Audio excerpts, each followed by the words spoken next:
그리스도인의 시선으로 책 읽는 시간. 오늘 함께 읽어볼 책은 헤르만 헤세의 장편 소설 데미안입니다. 헤세는 제1차 세계대전 중이던 1916년 소설 데미안을 집필하고 전쟁이 끝난 1919년 에밀 싱클레어라는 소설 속 인물의 이름으로 책을 발표합니다. 독일이 침략 전쟁을 일으키자 강하게 비판했던 헤세. 조국의 배신자로 낙인 찍혀 자신의 이름을 걸고 책을 출판할 수 없었기 때문인데요. 하지만 헤세는 당시에도 유명한 작가였고 결국 그의 문체를 알아보는 독자가 나타나면서 유령 작가 싱클레어는 자신의 진짜 얼굴을 드러내게 됩니다.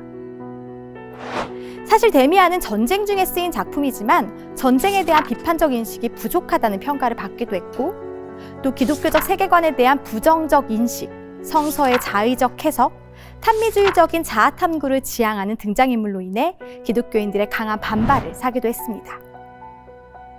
그러나 이러한 비판에도 불구하고 여전히 데미안은 많은 사람에게 사랑받고 있는 책입니다.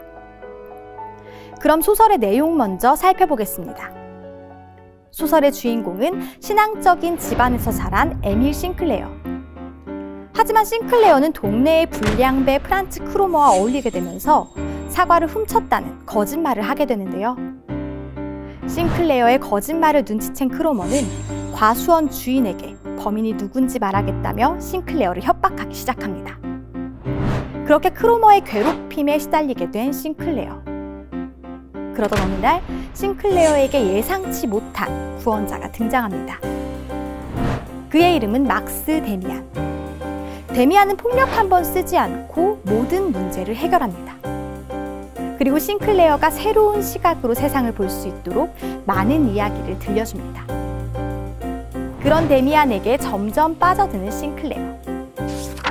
이후 시간이 흘러 고등학교에 진학한 싱클레어는 삶의 의미를 찾지 못한 채 방황하기 시작합니다.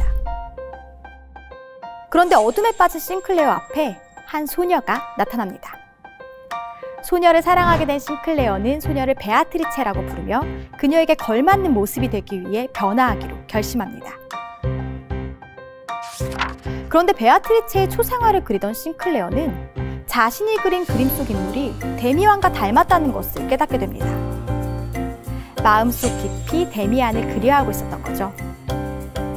그 사실을 깨달은 싱클레어는 땅에서 솟아오르는 새를 그려 데미안에게 보냅니다. 그리고 얼마 지나지 않아 데미안의 답장이 도착합니다.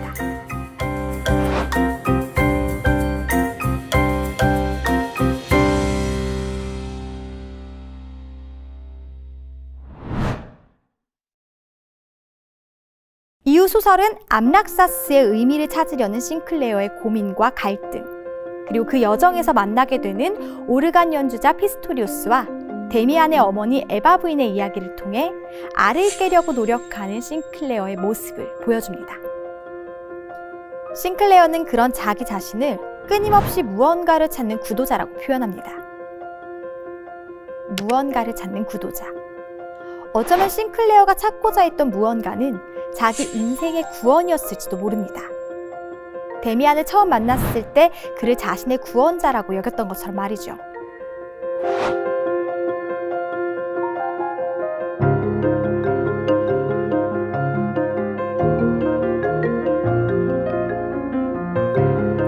알은 세계다. 태어나려는 자는 하나의 세계를 깨뜨려야 한다. 데미안에서 가장 유명한 이 문장에서 일반적으로 새는 인생을 탐구하는 존재로, 알은 그 존재가 속한 세계로 이해됩니다. 이러한 상징을 문장에 대입해보면 이 문장은 진정한 삶을 찾고자 자기가 속한 세계를 벗어나기 위해 투쟁하는 존재, 그리고 그 존재가 지향하는 새로운 세계에 대한 간절함을 표현한 것으로 해석할 수 있습니다. 실제로 이 문장은 더 나은 이상을 이루기 위해서는 이전의 낡은 사상이나 시스템을 파괴하는 자기 부정의 작업이 필요하다는 강렬한 메시지를 전달하기 위해 상징처럼 사용되기도 하니까요. 그런데 여기에서 한 가지 의문이 생깁니다. 왜 햇새는 우리에게 알을 깨고 새로운 세계로 나아가야 한다고 이야기하는 걸까요? 안정적이고 편안한 이 세계에 지금처럼 계속 머물러 있으면 안 되는 걸까요?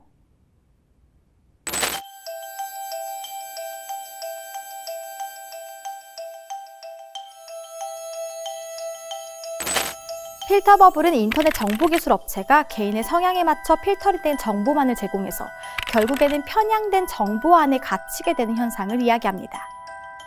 생각 조종자들이란 책에서 처음 제기된 개념인데요. 필터버블에 갇히게 된 이용자가 경험하는 또 하나의 현상이 있습니다. 바로 에코체인버 효과입니다.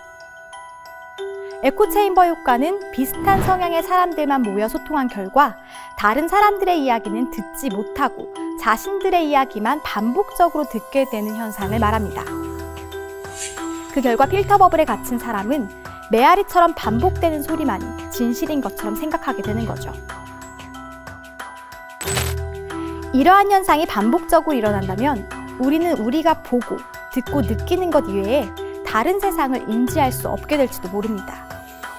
극단적인 경우에는 잘못된 신념을 옳은 것으로 믿고 일생을 허비하게 될지도 모르겠죠. 그렇다면 필터버블에서 벗어나기 위해 우리는 어떻게 해야 할까요? 그것은 바로 지금 내가 속한 세계에서 서둘러 로그아웃하는 것입니다.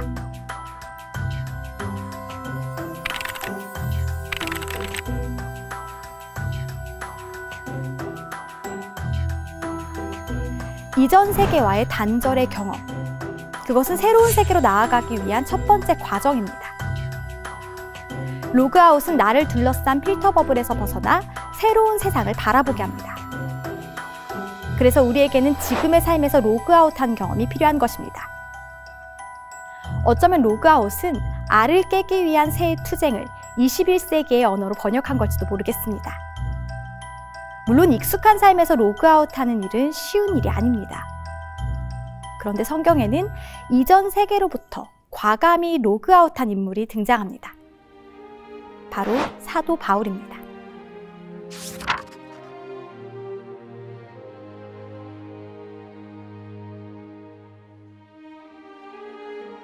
바울의 원래 이름은 사울.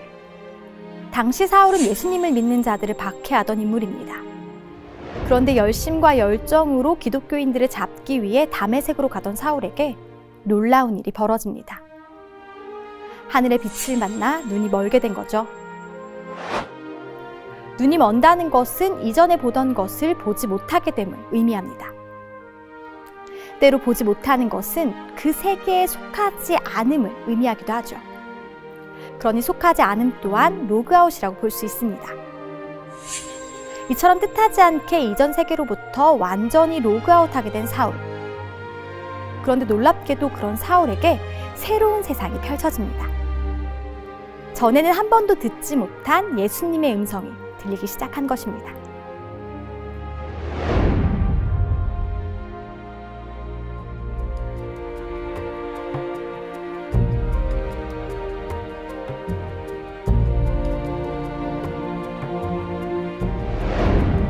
그날 이후 예수님을 믿던 자들을 박해하던 사울은 예수님을 믿는 자로 다시 태어납니다. 그리고 스스로 바울이라고 이름을 바꾸고 이방을 향한 복음 전파의 사명을 이루어 나가기 시작합니다. 필터버블에서 벗어나 알을 깨고 새로운 세상으로 날아가게 된 거죠. 그런데 우리는 이러한 사도 바울의 모습 속에서 싱클레어와는 다른 면을 발견하게 됩니다.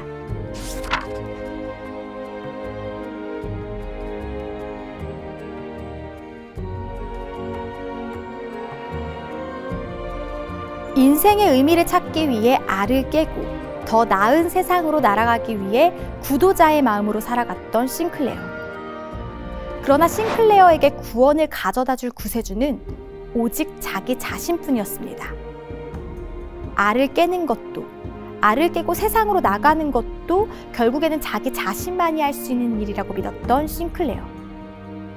그런 맥락에서 본다면 누구 속에서든 한 구세주가 십자가에 매달리고 있다는 문장 또한 나의 구원자는 내 안에 있다고 해석할 수도 있겠죠. 그러나 바울의 생각은 전혀 달랐습니다. 나의 나된 것은 오직 하나님의 은혜로 된 것이다. 다메섹에서 예수님을 만난 뒤 전에는 상상도 못한 삶을 살게 된 바울의 입에서 흘러나온 고백. 이후 바울은 또 한 번의 놀라운 고백을 합니다.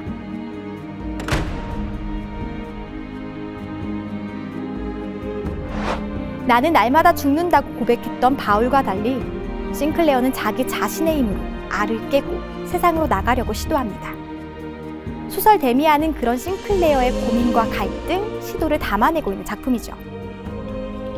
하지만 그리스도인의 시선에서 본다면 싱클레어는 아주 중요한 사실 하나를 놓치고 있습니다.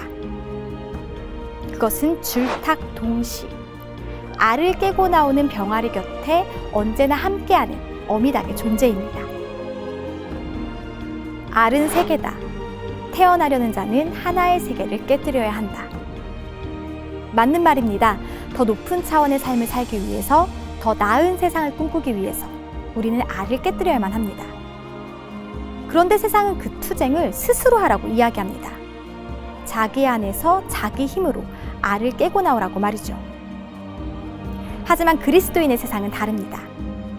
그 세상에는 우리의 구원자 예수님이 계시니까요. 그리고 그 세상에서 우리는 오직 은혜로 구원을 향해 나아갑니다. 오직 은혜로 우리를 둘러싼 알을 깨뜨릴 수 있습니다. 누군가는 이야기합니다. 알을 깨고 나온 새가 던져진 세상은 생각만큼 낭만적이고 아름답지는 않을 거라고요. 생각해보면 일리 있는 말입니다. 알을 깨고 나온 새는 평안과 안락과는 거리가 먼 삶을 살게 될 테니까요. 바울 역시 그랬습니다. 예수님을 만난 바울에게는 육체적 고통과 아픔이 끊이지 않았습니다. 그러나 바울은 단 한 번도 예수님의 은혜로 자신의 세상을 깨뜨린 것을 후회하지 않았습니다. 왜냐하면 알을 깨뜨린 바울은 하늘을 향해 날아가는 자유를 얻었기 때문입니다.